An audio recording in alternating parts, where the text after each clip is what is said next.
Welcome in. Welcome in. Happy Wednesday, everybody. It is May 29th. This is episode 203. Actually, crazy. We're a little under 100 days away. Actually, I think 99 days away from football.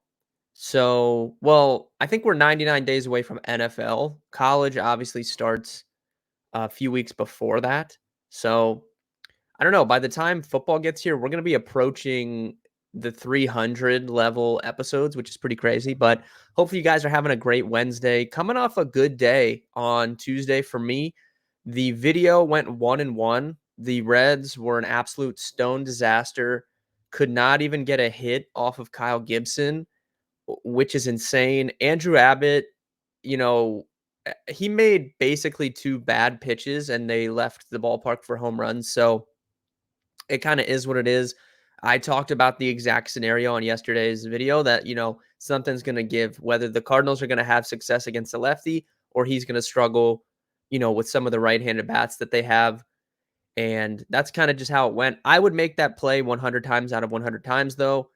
The Reds not being able to do anything against Kyle Gibson was absolutely insane. But Kyle Gibson is still someone that I'm planning on attacking over the next few weeks. We'll see kind of what matchups he has. And then the other play we had in the video was the Blue Jays first five minus half a run on the spread. That one, they were up 3-1 after 5 innings. They won the game also. Kevin Gosman continues to rebound from that slow start to the season, which is good to see. We've bet on him a couple times recently, and if stuff keeps getting priced the way it is, when he's in these good matchups, we took him against Detroit and the White Sox, and if he keeps having these good matchups and he's not getting priced, kind of what we would be accustomed to when it comes to Kevin Gosman, I'm definitely interested in continuing to bet on him in the future. Today is Wednesday, so typically Wednesday and Thursday there's a good mix of day and night baseball. Thursday is kind of the day that there's less going on game amount wise. So we'll see. Tomorrow might be like a one play video. I'm not sure. I haven't even looked at the schedule. But today we have a good mix of day baseball and night baseball. But both of the plays I'm going to give out on this video are actually from day games. I wanted to have this video out earlier, but it just didn't work out that way. Hopefully, you guys are still able to get these plays in.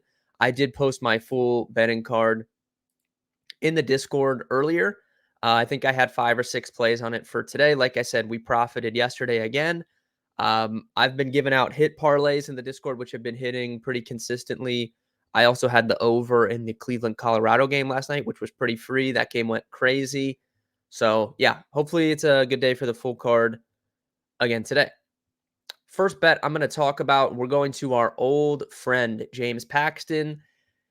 And we are looking at the over 8.5 in the Dodgers and Mets game. So you can see on my screen here, I have the live trends page pulled up. If you want access to this tool, the money line predictor, spread predictor, all the tools I use on the video every day, as well as the Discord and my betting card every single day, betkarma.com/pricing for that. Over 8.5 Dodgers and Mets.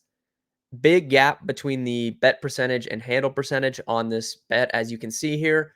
It's actually slightly the lower bet side here. Only 49% of the tickets coming in on this over, but 81% of the handle. So huge gap. Actually, like basically the biggest gap almost of any bet today between bet percentage and handle percentage is on this over. And I completely agree. So for the pitching matchup, we have James Paxton, like I said, going for the Dodgers, and David Peterson is making his season debut for the Mets. He's pitched for the Mets for a few seasons, but he had hip surgery, I believe it was, in the offseason. We have not seen him yet this year. So to start out, I talked about James Paxton on one of last week's videos. He has just continued to outperform his metrics. His actual ERA is 3.50. His expected is 5.48, which is one of the worst marks in baseball for a starting pitcher. His strikeout percentage is far and away a career low. It's down to 13.5%. We've never seen James Paxton be anywhere near a 13.5% strikeout rate. This is a guy in his prime that was getting 32% strikeout rate in 2018, 30% in 2019, 30% in 2020, 40% strikeout rate, limited sample size in 2021, even last year, 25%. I mean, he's down to 13.5% this year. He looks just completely and utterly washed. His walk rate is the same exact percentage as his strikeout rate, which is bad. You don't like to see that. His hard hit percentage is up to 41%, which is kind of on par. He's always given up hard hits, but when you're not getting bailed out by a 30% strikeout rate, those hard hits become very, very concerning, especially when you're walking, double digit percentage of batters faced as well. His expected WOBA allowed is far and away a career high at 366, and he's thrown a ton of fastballs, 62% of the time. So this is a really good spot, I feel like, for the Mets to be able to put some runs up against him. Specifically, if we look at the Mets roster, all of their good hitters do have success against left-handed pitching.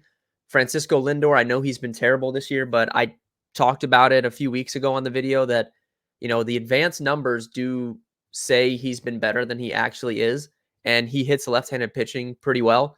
Pete Alonso, we know, is a lefty masher. JD Martinez is a lefty masher. Um, Jeff McNeil has good numbers, same-handed. Harrison Bader has good numbers against lefties. Brandon Nimmo has a good WOBA, same-handed. So, all their good hitters do have good numbers here against left-handed pitching, and those guys all have success against fastballs as well. Lindor, Alonso, JD Martinez, Jeff McNeil, Starling Marte, Harrison Bader, all are good fastball hitters. So it's a definite good matchup, I feel like, for the Mets. And I actually don't even hate looking at the Mets maybe first five or full game. It's tough to trust them to win a game full game because the back end of their bullpen is just in such shambles right now. It's really hard for me to bet on the Mets to win a baseball game, but maybe first five, I wouldn't hate taking a shot at their first five line today, maybe, because if they get 3-4 runs off James Paxton, maybe David Peterson, only gives up two or something, and they have the lead, or it's a tie going to the later innings. So, that's kind of my thoughts there. On the Dodgers side, I mean, I don't really need to break down the Dodgers. Like, we know what they're going to do. They're going to put runs up pretty much every day. David Peterson has been a pretty average starter for his career. He does have some strikeout ability. He showed that last year. He showed that in his rehab assignment this year. But, he only got up to around 80, mid 80s in pitches on that rehab assignment. He's probably not going to go super deep into this game. And while the Mets bullpen ERA is actually one of the better numbers across the league, as I just said, the back end of their bullpen is in like shambles. They don't know what to do with Edwin Diaz. They lost a game, like they were winning that game yesterday. They lost in the late innings. Freddie Freeman hit a late home run. That's kind of been the story. We saw it over the weekend. They were winning. What was it? They were winning like 3-1 over the Giants. I think that was on Saturday. And then, the Giants chip away. They tie the game up in the ninth. And then, they lose the game 7-3 in extra innings. That's just the shape of their back end bullpen. So the Dodgers, if they start slow in this one, I would not be concerned. They're probably going to get loose against, the eighth, ninth inning guys, because that's kind of just been the stories with the Mets. So really good game atmosphere here for offense, I think. Give me the over 8.5. It's around -120 across the books. For my second play tonight, there was a couple ways I was considering going. I think that the Cubs are in a good spot here with Imanaga on the mound against Bryce Wilson, but I mean, it's a pretty popular bet here. You can see 71% of the tickets. Everyone and their mom on Twitter is going to be giving out the Cubs today. Like, I don't really want to come on the video and give out the Cubs with everybody, So I'm going to go a different route. And we're going to go to the Phillies and Giants game at 345. Give me the Philadelphia Phillies on the money line here. We have Sanchez for them going against Kyle Harrison. So for Kyle Harrison, the reason why I think the Phillies can have success today, he has outperformed his metrics, 3.90 ERA, 4.62 expected. That's not a huge gap. He might stick around that 3.94 ERA for the season. He doesn't have crazy strikeout stuff, though, 21%. The walk rate's pretty average at 8%. Gives up a lot of hard hits at 44%.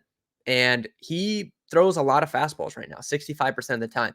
So the reason why I like the Phillies today is, the Phillies are a very good team against left-handed pitching. Schwarber and Harper are very good in same-handed matchups against lefty pitching, and the rest of their lineup they're gonna put out there is like good righties. So as a team, their projected lineup today has a 360 WOBA as a team against lefties, 200 ISO. Schwarber, Real Muto, Harper, Alec Boehm, Castellanos, Sosa, even Bryson Stott, same-handed. All that's the top 7 hitters in their lineup, all super good numbers against left-handed pitching. So it's just a great spot for them. And then if you isolate that in terms of against fastballs, Schwarber, Real Muto, Harper, Boehm, Castellanos, Sosa, again, all of them very good fastball hitters. So it's just a really, really good matchup individually for the Phillies. In terms of Sanchez, he's been better than Harrison this year. Like their advanced stats are relatively similar, but Sanchez is slightly better across the board. Um, like he doesn't. So Sanchez, like Harrison, does not have crazy good strikeout stuff. They're both around a 21% strikeout rate. But the reason why I like Sanchez more is he has a little bit more variety in his pitch mix, but most importantly, he has a 61% ground ball rate this season.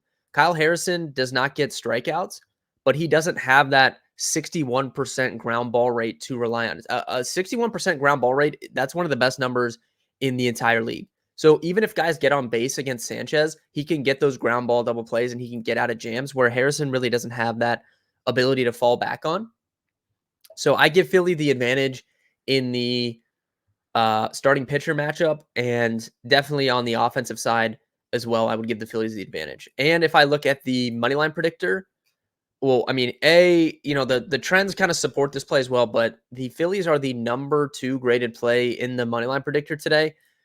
We have them at a 72% chance to win this game, yet Vegas just giving them 56%. So that's one of the bigger gaps that I've seen in the recent couple days.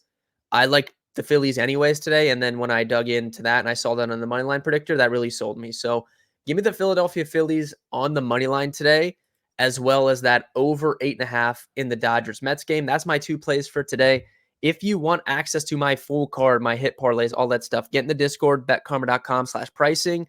I will have a video tomorrow. It just might be a 1-pick day. I gotta look at the schedule, but good luck with your bets tonight. If you made it to the end of the video, thank you. Like the video, drop a follow on the channel, subscribe so that you know when I post these videos every single day. Good luck with your bets tonight, and I'll see everybody on Thursday.